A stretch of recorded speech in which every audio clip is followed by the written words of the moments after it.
Dadi wong musuhe akeh lah nak lomo, bahkan nglomani musuhe mesti dadekno disenengi. Wa bukhluhu utawi medhite rajul.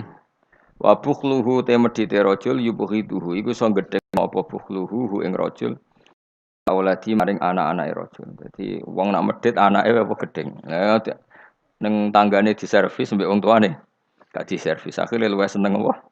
Tanggane. Nyileh sepeda motor wae bapake ora oleh, malah akhire nyileh kancane. Akhire ra utang jasa mbek bapake, utang jasa mbek wong tuane. Kulo nu cerita elek banget, ora trimo elek-elek banget. Ada orang soleh, menawa rada goblok. Mestine ya goblok. Wong soleh iku saking fanatike anak, didik anak ora oleh numpak sepeda motor, ora oleh nyetel TV. Singkat cerita wong soleh iku tuwek, sepuh-sepuh meh mati nu sowan kula, mbek nangis. Anak iku ilang katuten tangeran ning dipokoke irang. Gara-garane iku pertama cah iku iso numpak sepeda motor ya disilai kancane, roh rasane ndelok TV ya disilai tanggane. Akhirnya nyuwun sewu tangga iki lala rapati salat ngejak anake wong saleh iki merantau ning Jakarta. Akhirnya lam yusolli, katut ra salat. Ku nangis. Nangis iku siji nangisi anake, nomor loro nangisi tobat.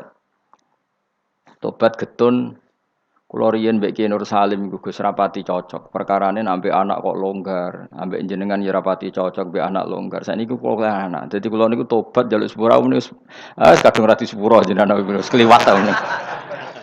Mergo terus tak omongi, bapak kula niku luwih di perhitungan timbang jenengan. Jadi tadi, ya bener anak rawapati oleh delok TV ku apik, tapi probleme ketika kamu terlalu melarang, iki marsale bocah. Bocah ketika terlalu dilarang ndelok ning tangga. Ya nek ndelok ning tangga tok ora masalah, tapi ngrasa utang jasane. Sing dadi masalah kan ngrasa utang.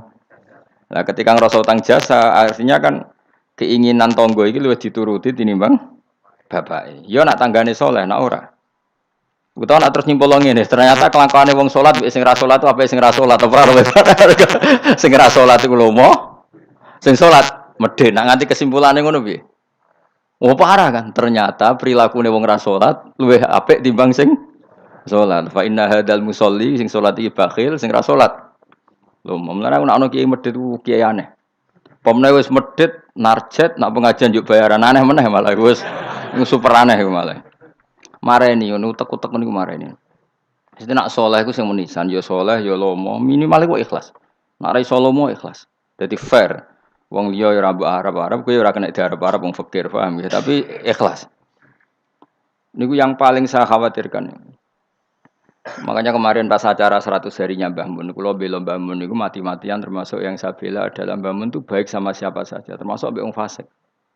Karena tadi kalau orang fasik itu utang jasa mbek wong soleh, setidaknya kepengen niru wong soleh. Tapi nek wong fasik hanya punya utang jasa mbek wong fasik, dia akan selalu terikat sama orang fasik. Misalnya ketemu koncone fasik disangoni, ketemu koncone fasik ditraktir, pas ketemu wong soleh di sini sih. Akhirnya mbek wong soleh dendam, ambek wong fasik tertarik kan. Makanya saya punya hadis untuk makalah itu. Rasul akli badal iman billah at-tawaddud ilan nas wastinaul ma'ruf ila kulli barrin wa fajirin. Jadi setelah akal mengantar kita iman billah, akal harus kita gunakan untuk supaya kita berperilaku simpatik dan berbuat baik kepada siapa saja ila kulli barrin, baik pada orang baik maupun orang fajir, orang lajur. Logikanya tadi, misalnya Zaid itu fajir, ketemu tambahannya fajir ditraktir, dikeimangan, ketemu soleh di sini sih.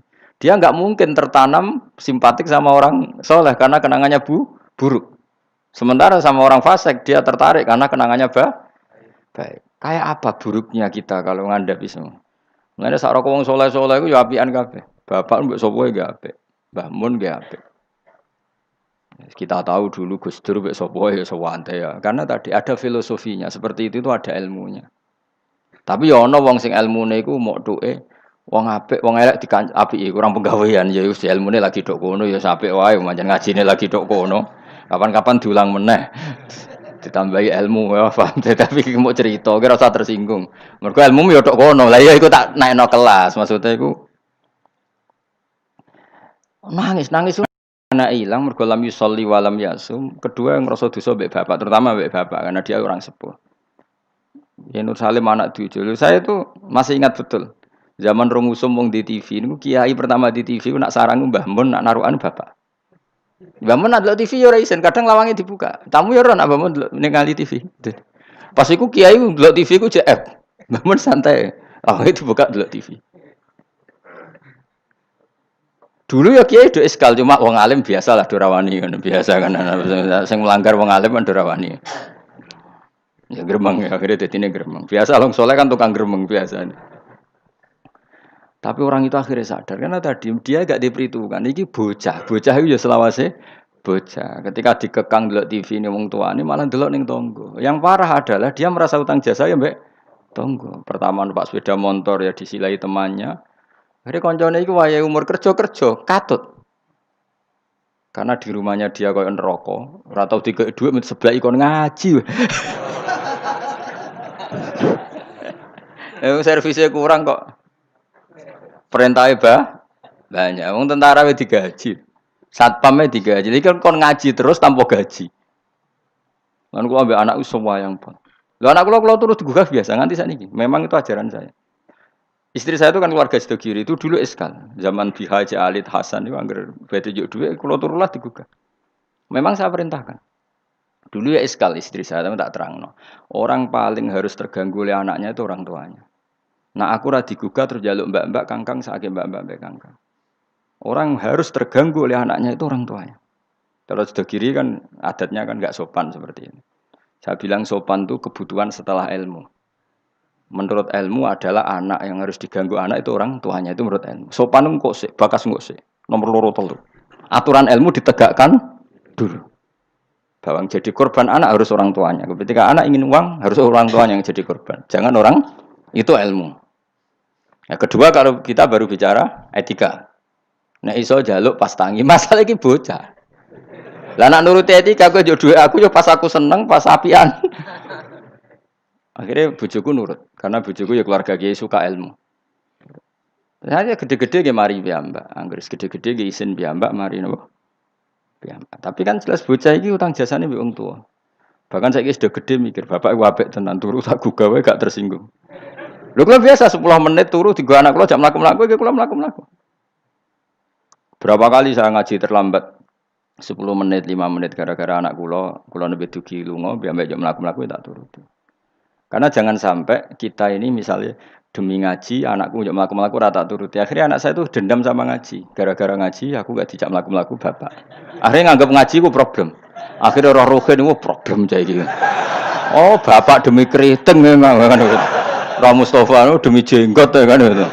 Kan panjang. Akhirnya roh rai-rai iki rai trauma kan. Nah, itu kan gak bagus. Tapi nak tetap mlaku-mlaku, enggak wis bar pas mlaku-mlaku tetap ngaji. Anak itu punya kesimpulan ternyata saya masih nomor 1. Keriting nomor 2. Keritingnya ya maklumi nak waras, umpamanya aku ora anake kadang.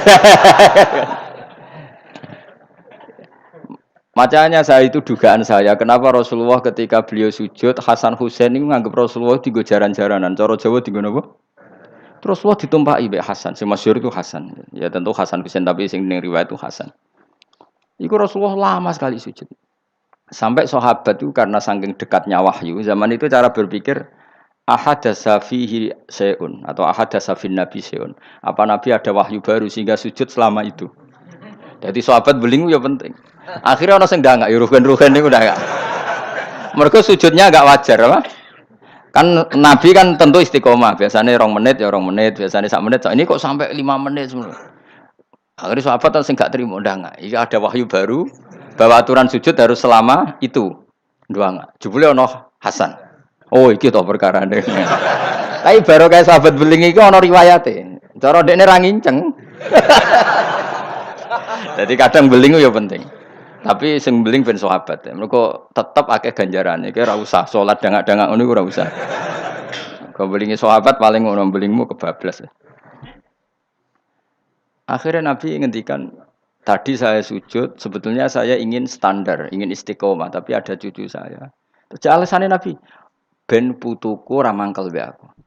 Jangan sampai kebaikan itu jadi problem bagi anak cucu kita. Coba misalnya Nabi kiai-kiai nyara saiki. Cah cilik nomor tok ora usah masjid biasanya.